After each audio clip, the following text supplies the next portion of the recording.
Bonjour à toutes et à tous, bienvenue dans cette édition spéciale consacrée à un sujet passionnant et essentiel, le marketing d'influence au service du fundraising associatif.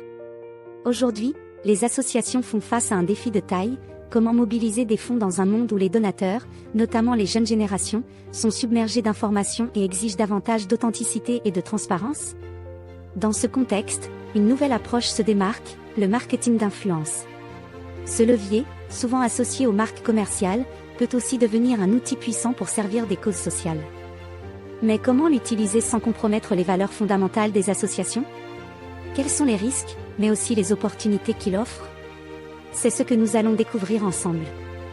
Alors, installez-vous confortablement, et plongeons dans l'univers du fundraising à l'ère digitale. Commençons par le contexte. Pendant des décennies, les associations ont utilisé des méthodes traditionnelles pour collecter des fonds, courriers, appels téléphoniques, ou encore événements physiques. Ces pratiques ont fait leurs preuves, mais elles montrent aujourd'hui leurs limites. Pourquoi? Parce que les donateurs ont changé. Les générations Y et Z, qui représentent une part croissante des donateurs, sont nées avec Internet. Elles recherchent des expériences immersives, interactives et surtout authentiques. Elles veulent voir l'impact concret de leurs dons, s'engager émotionnellement, et même participer activement à la cause. Et c'est là que les réseaux sociaux entrent en jeu. Ces plateformes, où ces générations passent une grande partie de leur temps, sont devenues des espaces privilégiés pour sensibiliser et mobiliser. Les influenceurs, avec leur capacité à créer des liens de proximité avec leur communauté, offrent une opportunité unique aux associations, toucher des publics nouveaux et engagés de manière authentique. Mais attention, ce levier soulève des questions importantes.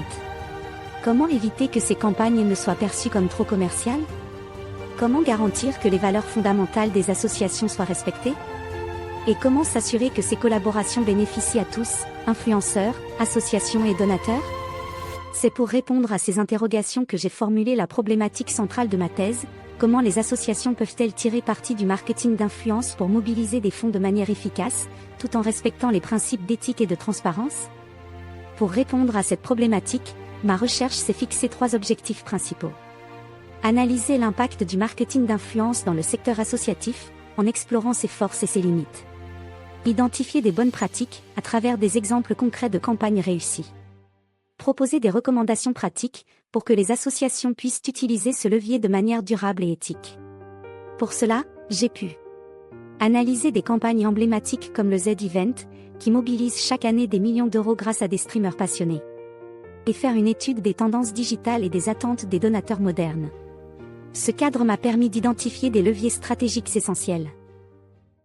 Voici les 3 enseignements majeurs que nous avons pu établir. L'authenticité avant tout.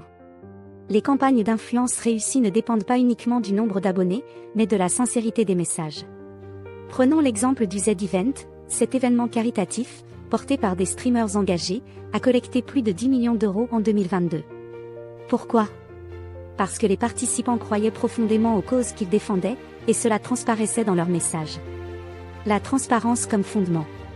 Les donateurs modernes veulent savoir où va leur argent. Les associations qui partagent des rapports détaillés, des vidéos montrant l'impact des dons, ou des témoignages de bénéficiaires renforcent la confiance. Une étude montre que 78% des donateurs de moins de 40 ans considèrent la transparence comme essentielle pour leur engagement. Des formats interactifs et engageants. Les campagnes qui utilisent des vidéos courtes, des lives ou des défis participatifs captivent l'attention. Par exemple, des associations ont utilisé TikTok pour lancer des challenges viraux, atteignant des millions de vues et mobilisant des milliers de participants. Ces leviers ne sont pas seulement des outils marketing, mais des moyens de créer une connexion émotionnelle et durable entre les associations et leurs donateurs. Pour maximiser l'impact du marketing d'influence, il faudrait miser sur les micro-influenceurs. Ces profils, souvent plus proches de leur communauté, génèrent un engagement plus authentique. Privilégier le storytelling, une vidéo montrant l'impact direct d'un don, comme un bénéficiaire partageant son histoire, peut être bien plus efficace qu'un simple appel au don. Adapter les formats aux plateformes, TikTok et Instagram pour capter les jeunes, Facebook pour toucher un public plus âgé, et YouTube pour approfondir les récits. Fidéliser les donateurs, les remercier, partager des résultats concrets, et maintenir un lien pour encourager un soutien à long terme. En conclusion, le marketing d'influence, lorsqu'il est utilisé avec éthique et réflexion, peut transformer le monde du fundraising. Il offre une opportunité unique de toucher de nouveaux publics, de renforcer l'engagement et de maximiser l'impact des campagnes. Mais il ne s'agit pas seulement de collecter des fonds. L'enjeu est de bâtir des relations durables, basées sur la confiance, l'authenticité et la transparence. Et voilà, cette édition spéciale consacrée au marketing d'influence au service du fundraising associatif touche à sa fin.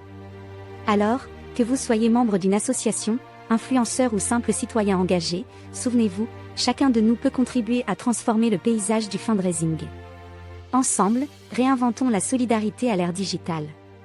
Merci de nous avoir suivis dans cette édition spéciale. Je suis Selena, et je vous donne rendez-vous très bientôt pour d'autres sujets qui changent notre monde. Bonne journée à toutes et à tous.